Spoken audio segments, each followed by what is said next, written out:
എല്ലാവർക്കും പുതിയൊരു വീഡിയോയിലേക്ക് സ്വാഗതം. അപ്പോൾ കുറേ നാളായി ഞാനൊരു ഇങ്ങനത്തെ ഒരു വ്ളോഗ് ചെയ്തിട്ട്. അപ്പോൾ ഇപ്പം ഇതൊരു 2 ആഴ്ച മുന്നേ എടുത്ത് വെച്ച വീഡിയോ ആണ് കേട്ടോ. അപ്പോൾ നമ്മൾ സ്റ്റേഷനിൽ നിറച്ച് മാങ്ങ പിടിച്ചിട്ടുണ്ട്. ഫുള്ള് പച്ചമാങ്ങയാണ്. ഇതാരും പഴുക്കാൻ വെച്ചേക്കൂല, എല്ലാവരും പച്ചക്കന്നെ പറിച്ചുകൊണ്ടേ അച്ചാറിടും. പിന്നെ ഇവിടുത്തെ നോർത്ത് ഇന്ത്യൻസിന് പ്രത്യേകമായിട്ട് അവർ മാങ്ങ ഉണക്കിയിട്ടാണ് കേട്ടോ അച്ചാറിടൽ. അപ്പോൾ ഏകദേശം എല്ലാ മാവും കാലിയായിട്ടുണ്ട്. എൻ്റെ ടെറസിൻ്റെ മുകളിൽ മാങ്ങയുണ്ട്, പക്ഷേ അത് കിട്ടുന്നേ ഉണ്ടായില്ല. അപ്പോൾ എനിക്ക് കുറച്ച് മാങ്ങ കാവേച്ചിയും കൂടി തന്നിട്ടുണ്ടായിന്. അപ്പോൾ ഞാൻ വിചാരിച്ചു എന്തായാലും ഒന്ന് അച്ചാറിടാം, കാരണം എൻ്റെ ഏട്ടന് അച്ചാർ ഭയങ്കര ഇഷ്ടമാണ്. അച്ചാറില്ലാണ്ട് അത് ചോറുണ്ണൂല.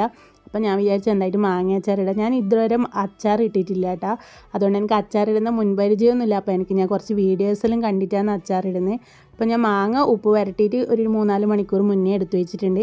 പിന്നെ ഞാൻ കടുകെണ്ണയിലാണ് ഉണ്ടാക്കുന്നത്. കടുകെണ്ണയിലോ എള്ളെണ്ണയിലോ ഒന്നും അച്ചാർ ഉണ്ടാക്കില്ല. അപ്പോൾ എൻ്റെ അടുത്ത് കടുകെണ്ണയാണ് ഉള്ളത്.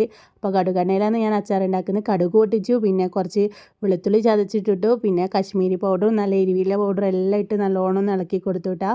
അപ്പോൾ ഞാൻ നല്ലോണം കായപ്പൊടി ഇട്ടിട്ടുണ്ടായിന്. അപ്പം അച്ചാറിൽ നല്ലോണം കായപ്പൊടി ഇടണമെന്ന് ഞാനൊരു വീഡിയോയിൽ കണ്ടിട്ടുണ്ടായിന്.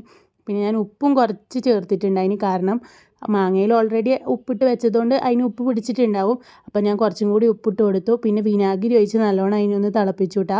ഈ വിനാഗിരി ഒഴിച്ച് തിളപ്പിച്ചതിന് ശേഷമാണ് ഞാൻ എൻ്റെ മാങ്ങ ഇട്ട് കൊടുക്കുന്നത്. അപ്പോൾ ഇത് എങ്ങനെ ഉണ്ടാവും എന്ന് എനിക്കറിയില്ല. ഇനി ടേസ്റ്റ് നോക്കിയിട്ട് ഞാൻ പറയട്ടെ എങ്ങനെ ഉണ്ടാവുമെന്ന്. അപ്പോൾ എൻ്റെ മാങ്ങയിൽ ഇട്ട് കൊടുത്ത് ഞാൻ നല്ലോണം ഇളക്കി കൊടുത്തിട്ടുണ്ടെങ്കിൽ അപ്പോൾ എൻ്റെ സിമ്പിൾ അച്ചാർ റെഡി ആയിരിക്കുന്നു ഗൈസ്. അപ്പോൾ എത്രയും പെട്ടെന്ന് ഞാൻ അച്ചാർ ഉണ്ടാക്കി. അപ്പോഴേക്കാണ് ഞാൻ ഓർമ്മിച്ചത് ഞാൻ ഉലുവാപ്പൊടി ഇടാൻ മറന്നുപോയിന്ന്. അപ്പോൾ ഞാൻ വേറെ എണ്ണ ചൂടാക്കി ഉലുവാപ്പൊടി ഇട്ട് അതൊന്ന് മൂപ്പിച്ചതിന് ശേഷം എൻ്റെ അച്ചാറിലേക്ക് അങ്ങ് ഒഴിച്ചു കൊടുത്തു കേട്ടോ. അപ്പോൾ എന്തെങ്കിലുമായിട്ട് ഞാൻ എപ്പോഴും മറക്കാറുണ്ട്. അപ്പോൾ ഇന്ന് ഞാൻ ഉലുവാപ്പൊടി മറന്നുപോയി.